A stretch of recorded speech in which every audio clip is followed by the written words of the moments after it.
Penting, info PKH besok tahap pertama termin ke-1.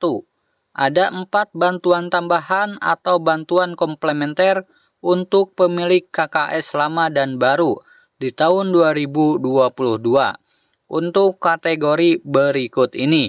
Nah, kira-kira siapa ya yang akan mendapatkan bantuan komplementer di tahun 2022 ini dan bantuan apa saja itu? Simak terus. Assalamualaikum warahmatullahi wabarakatuh. Berjumpa lagi dengan saya di Arfan Saputra Channel yang membahas sharing tentang BLT atau bantuan langsung tunai. Nah, buat kalian yang baru bergabung dan ingin mendapatkan informasi terbaru tentang BLT, silakan kalian klik tombol subscribe-nya dan aktifkan kode loncengnya terlebih dahulu ya, agar mendapatkan notifikasi video terbaru dari channel ini. Oke, terima kasih bagi teman-teman yang sudah mengklik tombol subscribe-nya. Semoga berkah dan dimudahkan segala urusannya serta dilancarkan rezekinya. Amin ya Allah ya Rabbal Alamin. Nah, kita langsung saja pada berita intinya ya. Nah, jadi informasi ini mohon dicermati dan dipahami ya, supaya tidak gagal paham. Karena tidak semua orang dapat ya teman-teman. Nah, mengenai bantuan komplementer atau bantuan tambahan bagi KPM PKH yang masih ada di tahun 2022 ini masih berjalan ya. Nah, misalkan yang pertama untuk KPM PKH masih bisa dapat BPNT ya teman-teman di tahun 2022 ini. Jadi yang pertama adalah bantuan tambahan atau komplementer bagi KPM PKH adalah bantuan BPNT. Nah, hanya saja untuk saat ini tidak semua KPM PKH bisa memperoleh BPNT atau sembako ya. Sebab saat ini kuota untuk BPNT tidak ada penambahan. Jadi perlu kalian ketahui KPM BPNT itu kuotanya hanya sebesar atau sebanyak 18,8 juta KPM atau penerima. Nah, jadi untuk KPM PKH bisa cek di New DTKS ya status BPNT-nya. Nah, setelah update datanya nanti. Apabila masih periode lama seperti bulan Mei, Juni ataupun bulan Juli, berarti BPNT-nya sudah tidak dapat lagi. Atau bisa cek juga lewat 6NG ya teman-teman di desa masing-masing untuk dilihat status PKH-nya. Apakah ada BPNT-nya atau tidak.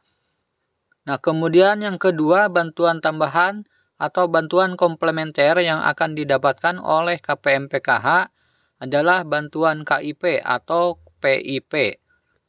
Nah, KIP dan PIP itu sama saja ya teman-teman. KIP adalah kartu pesertanya, kemudian PIP adalah nama programnya. Seperti halnya PKH ya, dapat ATM atau kartu pesertanya yaitu ATM KKS. Nah, sementara programnya adalah bantuan PKH. Nah, KPM PKH memang diprioritaskan ya untuk mendapatkan bantuan PIP bila mempunyai anak sekolah mulai dari jenjang SD, SMP, dan SMA. Nah, dan jika sudah memiliki kartu KIP, silakan daftarkan ke sekolahnya masing-masing ya untuk didaftarkan ke Dapodik dan mengajukan ke pusat nantinya ya. Nah, setelah itu tinggal tunggu keputusan pusat yang menentukannya. Nah, karena pihak sekolah hanya pengusul saja ya teman-teman. Nah, jadi jika KPM PKH dan anaknya mempunyai kartu Indonesia Pintar atau KIP, silahkan daftarkan ke sekolahnya masing-masing ya, agar diusulkan. Nah, selain itu, tidak semua siswa bisa mendapatkan PIP ya teman-teman. Nah, karena selain pusat yang menentukan SK penetapan, setiap sekolah juga memiliki kuota pesertanya. Nah, jadi KIP setiap sekolah juga memiliki kuota ya teman-teman. Nah, kemudian bantuan yang ketiga, bantuan komplementer yang akan didapatkan oleh KPM PKH adalah bantuan PBI atau penerima bayar iuran. Nah, jadi untuk KPM PKH yang memiliki kartu KIS atau kartu Indonesia Sehat ataupun BPJS Kesehatan, jika dicek di New DTKS itu terdaftar sebagai penerima PBI, itu bisa digunakan untuk berobat gratis ya teman-teman.